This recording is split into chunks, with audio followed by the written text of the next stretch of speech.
I just completed a run with a few friends. We did around 14 kilometers, which is pretty good. Wouldn't say it's my fastest, but had to get some of that training in. We have a few races coming up in a month or so. Kind of nervous because I don't feel as strong as I was probably like last year, but hey, gotta put in the work.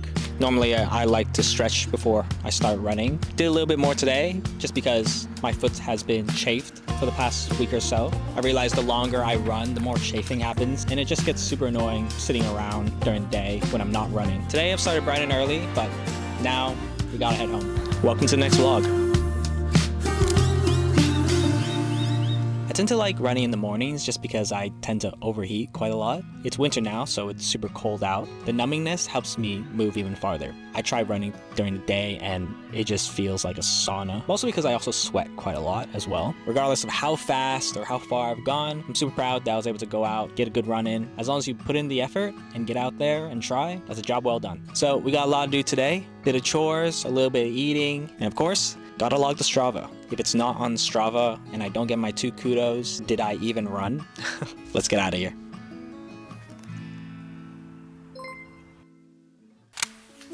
We finally made it home and it's time for some protein. I got this new whey protein lately from Far East Alchemy and it's matcha latte flavored. Normally I go with My Protein as my main protein provider, but I've been feeling a little experimental lately. And if you're gonna have protein, you gotta have it with milk. Doesn't matter if it's oat milk or soy milk. Every time I have protein with water, it just tastes awful. Obviously, the matcha protein powder won't taste exactly like ceremonial grade matcha, but it's actually pretty good. I don't really have a protein shaker anymore, so the magic bullet will have to do. Brenda asked me whether we have to actually whisk this one because it's matcha flavored. I don't know. Maybe it's something I have to try in the future. But for today, gotta get a matcha in. Delicious. I gotta say, I was a little suspicious of this matcha flavored protein powder just because I've had so many of Brenda's matchas. Her ones quite literally are the best. I've tried doing it myself, but it just doesn't taste the same. Sometimes I cheat and use the electronic whisk, but sometimes I try to hand whisk it when Brenda's around because I don't want to waste any matcha powder. Given the economy, there's quite a bit of a matcha crisis going on right now, so I can't mess it up. I tend to take protein right after all my workouts and my runs. I find if I don't drink the protein, then I feel pretty sluggish. 2 scoops, and hopefully it's enough so I can complete all my runs this year. It's such a stark contrast from this morning when it was 5 a.m. Super dark and cloudy here in Sydney, but now it's almost the middle of the day and it's so sunny out now. Thank God, because it's been freezing. I gotta make some lunch. I might show you a little bit more of my running collection, and there's a bunch of side projects that I need to get done before the weekend is over. All done.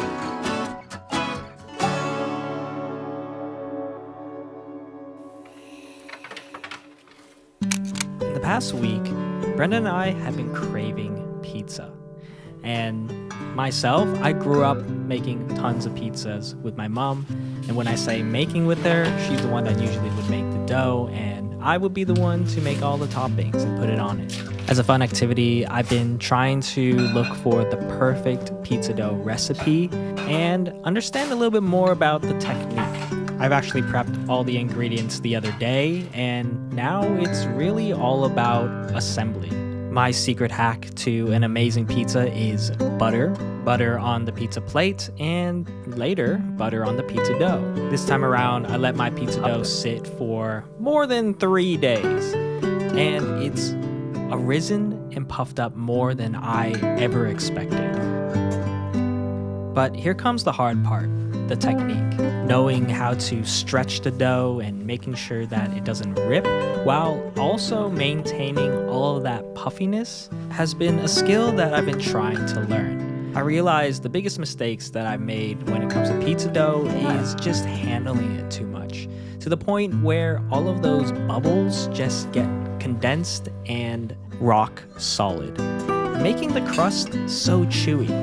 I learned that buttering the crust acts as a barrier so that the water from the tomato sauce doesn't make the crust soggy. And of course, we gotta add all these toppings. We have all of these spicy pepperonis from when we went to the Easter show. and I already know it's gonna make for an amazingly delicious pizza. Now, all we have to do is set a timer and wait. Hey Siri, set a timer for 10 minutes. 10 minutes starting now. I don't have a pizza oven, nor do I have a pizza stone, so my trick is to just turn up the heat to the highest maximum temperature. That also means I have to watch out because it cooks super fast. 10 minutes, around 10 minutes. Of course, without trying to burn myself, gotta use the oven mitts, and gotta let it rest because all that cheesy goodness has been melting. I'll have to say that this is one of my better looking, thicker crust pizzas. And of course, you gotta top it off with a little bit more Parmesan cheese. I've been told to try to add some hot honey, but maybe we'll save that for next time. And of course, we need a beverage to go with that pizza. Arizona iced tea has been my favorite for a long, long time. Plus, I love the design of the can.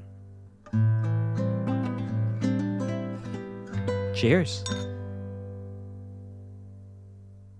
So just like every other runner out there, I've been getting really into running shoes. These are the Asics Novablast 3s, and I got them last year. My first ever running shoe, and I remember my first reaction when I got these. It was the first time I had ever felt such springiness on my feet. I've run nearly all my races in these shoes, even my marathon last year, but I think these have definitely been worn through. They're not really that great for long distance anymore, so I had to do a little shopping. Specifically, the Asics Novablast 4 shoes that I got in Japan. They definitely feel a little bit different, a little bit less stable than the old ones. But currently, they are my go-to shoe for most of my runs. I try to keep my shoes as clean as possible, but yeah, it's pretty hard when you start running off the designated path. My goal is to just keep these preserved as long as possible so that I don't have to just keep buying new running shoes every year.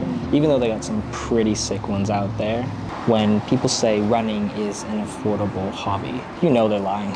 All right, but that is not the end to my collection. So for me, when it comes to running, it feels like I have certain milestones, and the way I personified that is in shoes.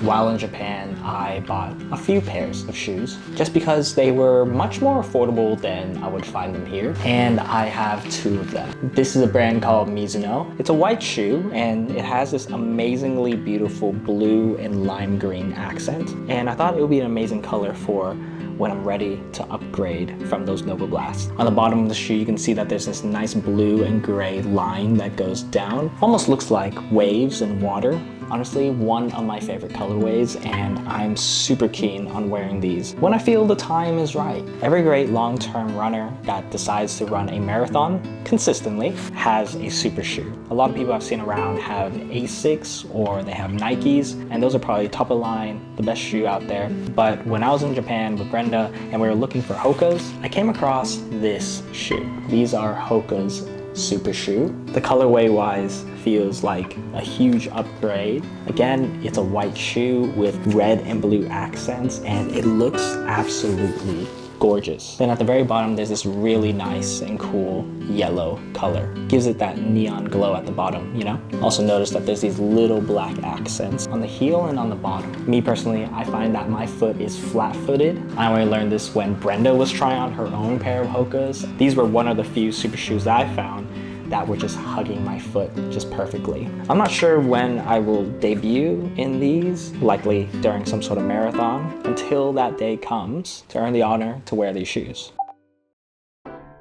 So it's that time of the day where I can sit down and work on my side projects. In my last video, I said that I wanted to work on a side project related to content creation. I'm thinking it would be a fun experiment to showcase to you guys what it's like to build an end-to-end product. And hopefully along the way, I learned something completely new as well. And trust me, in the world of technology, there's always something new to learn. And why content creation, you might ask? Well, I have been making content for a couple years now. Ever since COVID-19 became a thing and we were locked inside, I learned how to film, edit, and I've always found that the editing part took the longest. So, is it possible to make it go faster?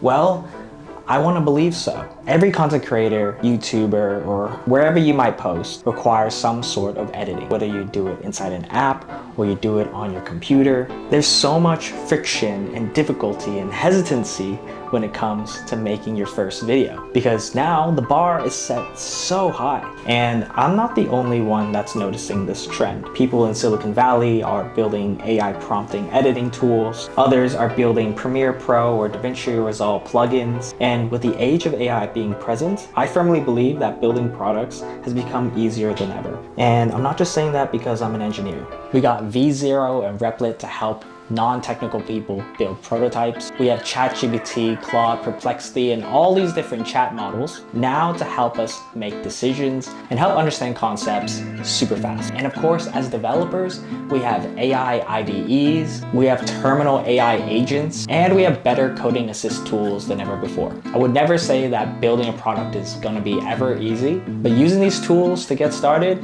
has greatly improved. One of my favorite tools right now has been Claude Code. Pretty much you can drop it into any repository, just as if you are using one of those AI coding editors. However, from just completely playing around with it, the quality just seems better than the other options. And it's all because of context. So of course, as I've been experimenting with side projects related to content creation, I've been using Claude Code with context. On top of that, I've been really wanting to learn Rust, a system programming language, so that I can build desktop applications. And Rust specifically prides itself on being type safe. So I'm hoping that this will make development just a little bit easier for myself. I wouldn't say I'm the best software developer, but I am definitely someone who's super eager and keen to try and learn wherever they can. And fundamentally, I feel like that's the best way to learn. Using AI not to fully replace critical thinking or software development skills, but a way to understand all those connections you never could have understood before. Remember,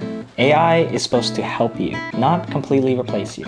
Learning something completely new like Rust has been super exciting lately. It's because all the tools and syntax is also new. I'm sure once I start building something and it gets mature, I'll probably get a little sick of it, but it feels like a video game where the skills I'm learning is just leveling me up. And because it's a side project, there's less pressure to it. But of course, you know we'll get this done. I mentioned before that video editing is so arduous. Hours on end, cutting clips, dragging keyframes, and reorganizing clips so that I can have a complete video. This stuff takes so much time. And when you have hundreds of gigabytes of video clips like I do, including A-roll and B-roll, it can get quite time consuming. But I want to figure out a way to expedite that process. Imagine a world where it wasn't just myself editing the video, but multiple of me. Ones that understood the context, my editing style, my YouTube preferences, maybe even my sound effects that I always use. Ultimately, so I can save time.